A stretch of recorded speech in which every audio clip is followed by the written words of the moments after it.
To that note, your thoughts on the importance of this. Like, what happens if you try to just push it away, Jess?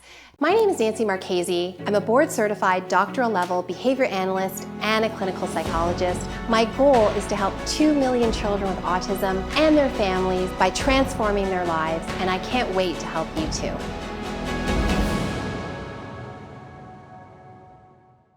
How does that work? If I mean, we just not great. not great. Yeah, Not exactly. great. I think, Yeah. in some cases, this is okay, right?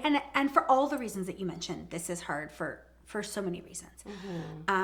But a couple of things. We need to think about both things like puberty and changes to your body, which for some individuals who really, really like things to stay the same all the time, that in and of itself can be really challenging. Yes.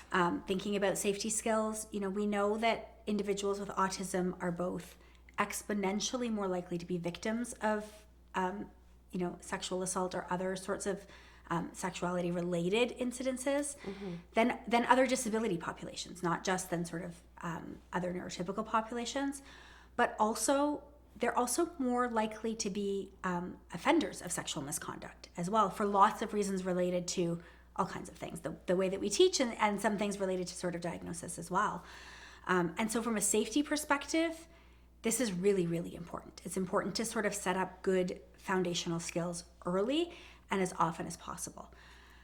But also from a quality of life perspective, thinking about people that are adolescents and adults and that we want to have autonomy, we want to have control over your own life, and we want you to have a great life, we can't ignore this part of that, right? That's part of being an adult. And for most of us, this is a really important part of our life, right? Relationships and sexual relationships. And so to ignore that entirely it's not fair.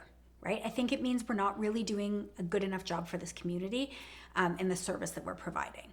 So both sides, right? We're sort of setting people up to be potentially in vulnerable situations, which, no clinician that I've ever worked with wants to be doing that, right? And also that we're kind of ignoring a big piece of something that is really important for people. There's only so much we could cover in the short amount of time we had today. If you found value in what we talked about, go to breakthroughautism.ca, join our newsletter, and also follow me on my socials.